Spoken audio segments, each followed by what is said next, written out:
Hey, it's Katie, and welcome back to my booktube channel. A fun fact about me is that I love sports, and the Cleveland Browns were just in their first playoff game since 2002, and we won.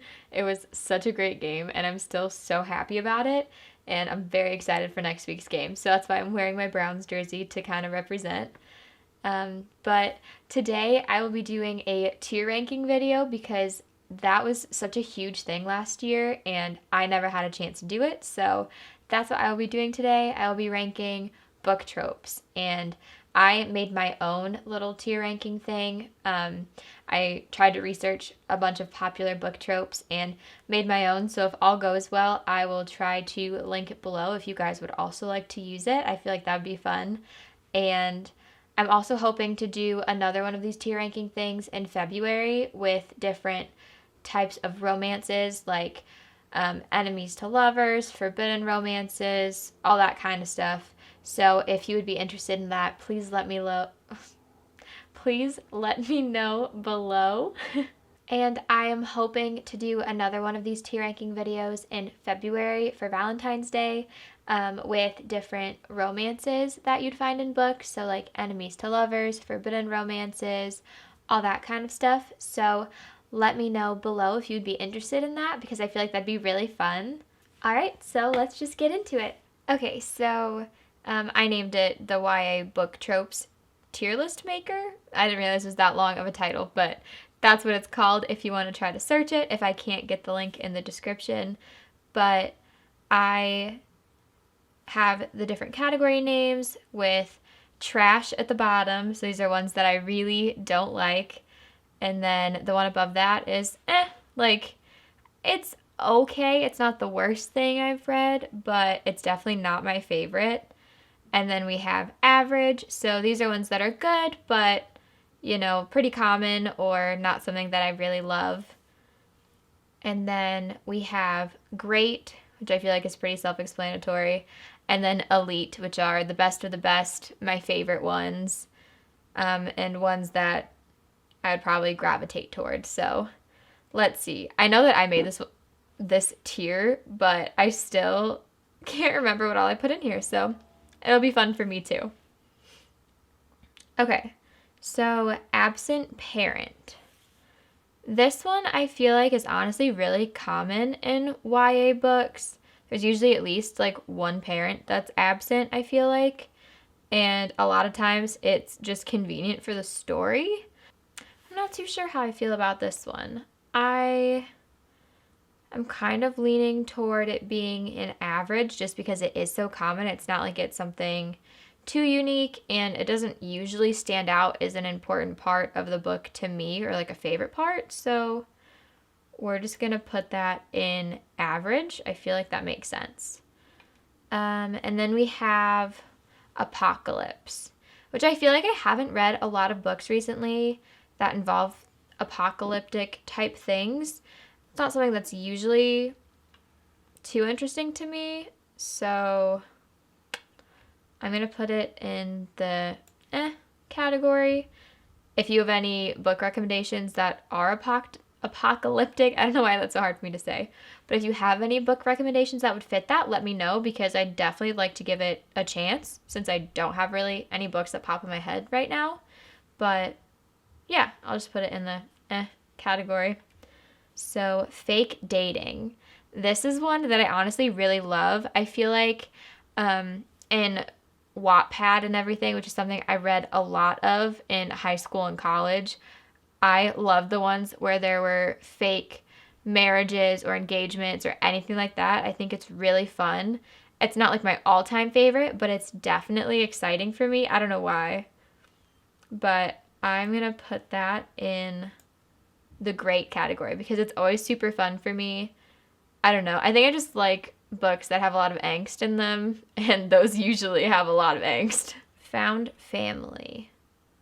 I definitely enjoy this because I feel like it's realistic. I feel like there's definitely certain situations where you feel more at home with your friends and the family you create than the family you came from a lot of times. So since I don't have too much experience with it, I'm going to put it in the average category because I don't really have a positive view or like a negative one, so we'll just put it in average for now, but I'm sure once I read like Six of Crows or anything else that includes that, it'll probably work its way up, I think.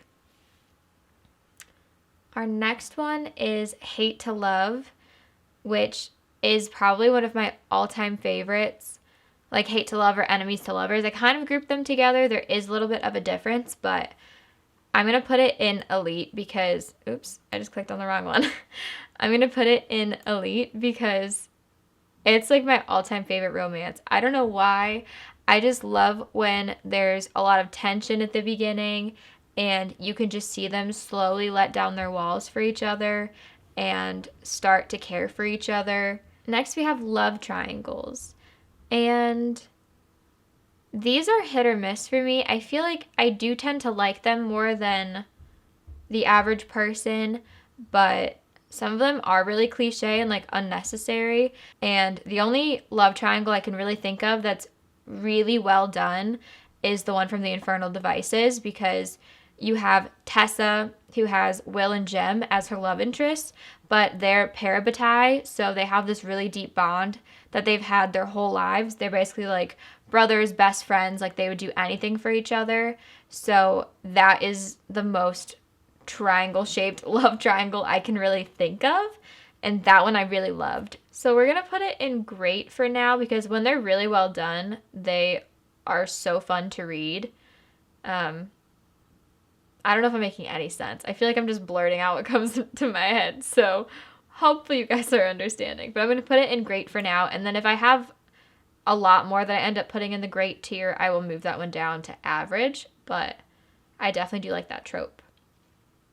Magic school. So obviously this is like your Harry Potter. I don't know if I've read anything else where there's a school with magic in it, which is sad because I feel like that's such an exciting thing. But I'm on the third book of the Harry Potter series because I've never read it before. And I mean, I haven't started the third book yet, but that's one of my books on my TBR for the month. So hopefully I get to it. And I definitely love the whole idea of a magical school. I feel like it's so amazing. And Harry Potter is so special. And I can't believe that I put it off for so long to just be reading it now is crazy. But I'm going to put it in great, I think. Because I don't think I love it enough to be elite, but it's definitely exciting and really cool if it's well done. So we're going to put it in great. Okay, next is magic and superpowers. I love books with magic in them. I feel like most of the fantasy books that I lean toward are ones that end up having magic or superpowers. I don't know. I feel like magic is just so cool. There's so many different things you could do with magic and so many different cool systems you can create. So I'm going to put it in elite because I feel like I would choose a book with magic over a book without magic, if that makes sense. Oblivious Parents. I feel like this happens a lot with like romance books or contemporaries. So I'm going to kind of put this in the trash tier just because I feel like that's not realistic for parents to be that oblivious to their kids. There's definitely some parents that are checked out and are not as attentive to their kids as they probably should be. But I feel like some of these books kind of go overboard and like their kids like saving the world or something and they have absolutely no clue that it's going on. So the outsider trope. I feel like that one is kind of overused. I feel like a lot of books, the main character is usually the outsider in some way, shape, or form. So I'm going to put that in the category. Okay, rebellion. I feel like books that involve rebellion are always fun. I love them because typically they're very plot-driven and not character-driven, which those types of fantasies are always the most exciting for me. I love them when they're super fast-paced. So, for instance, I think Children of Blood and Bone comes to mind. Like, that's focused on a rebellion. I can't decide between elite and great. I think I'm going to put it in the elite tier. Secretly royal. I really should have thought about, like, book examples for some of these because I really like books that involve royalty, but I don't think anybody really hides it. I'm probably going to put it in average because I don't think I've read enough of these types of books to consider it great or elite, but I definitely do enjoy it, so we'll put that in average. Star-Crossed Lovers. I just read Roman and Jewel by Dana L. Davis, which I think came out like within the last week of me filming this, and I really loved it. It's a Romeo and Juliet retelling, if you couldn't tell from the title, and it was really well done. I really love like forbidden romances or people that their families tell them they can't be together, or whatever groups of people they're a part of tell them they can't be together and they still try to end up finding a way. I think it's really sweet, and if it's well done, it hits hard, at least for me. So I'm going to put this in the great tier. The Chosen One Trope. I feel like so many YA books have the chosen one, even if at first it doesn't seem like that it fits into this trope. Typically it does. So there's so many books that involve it, but I don't know. It usually takes a lot for me to be sick of a trope unless I've read a lot of books where it really didn't work for me. But I think average is where I want to put it. Yeah. We'll go with that for right now. Okay, The Golden Trio. I feel like there's a lot of books that have like a group of 3. I'm going to put it in the great tier. The Quest. I feel like a lot of fantasies I've read recently have a quest for people to go on. I guess a lot of fantasies have quests in them, but because I do enjoy books with quests in them, but typically the quest itself isn't my favorite part. I usually get attached to characters more than I get attached to a plot. It's hard because, like I said, the quest isn't usually my favorite part, so I want to put it in the tier. But I feel like a lot of stories, if you didn't have the quest in them, it wouldn't really go anywhere. So I feel weird putting it in that tier. But that's kind of what my gut is telling me, so that's what I'm going to go with. Because like I said, I'm not good at making decisions, so if my gut's telling me something, I have to listen to it. The next one is Trials. I feel like I read a book recently with Trials in it, and now I can't think of what it was. It might have been Legendborn. And then I think Throne of Glass, which I read last year, that has Trials in it. A lot of things have Trials in them, but I always really like it for some reason. I really like reading action in books, so Trials are usually fun, especially if it's more than just your typical, like, fight scene or something. Like the ones where you really have to think about it, or it's like a strategy thing. I really enjoy seeing how characters work through that. So I think I'm going to put it in average. I like that I'm not sure about it. Not that there's a right answer. It's my opinion, but I'm still not sure about where to put these things. Villain redemption. I feel like there's certain villains that I like when they have redemption at the end. Like, I guess more in like contemporaries and that kind of stuff, which I don't know if you'd still call them villains, but like, I'm going to put it in the tier.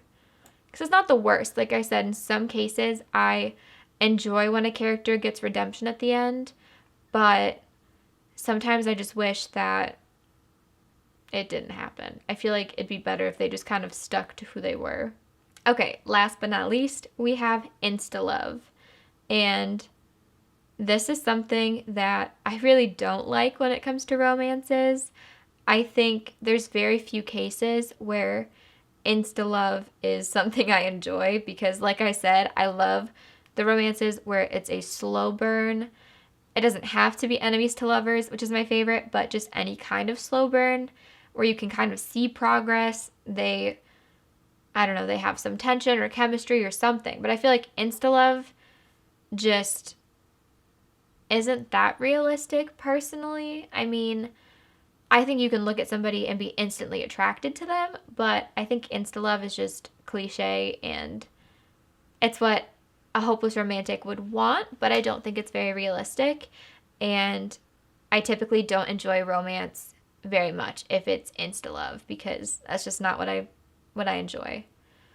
So I think I'm going to put this in the trash tier. I always feel bad, like, saying negative things about books or a trope or anything, but I think it belongs in the trash tier, personally. So that's where we're going to put that. Seems pretty good. I guess we can go over where I put everything. In the trash tier, we have Oblivious Parents and Insta-Love. In the tier, we have Apocalypse, Outsider, The Quest, and Villain Redemption. In the average tier, we have Absent Parent, Found Family, Secretly Royal, The Chosen One, and Love Triangles.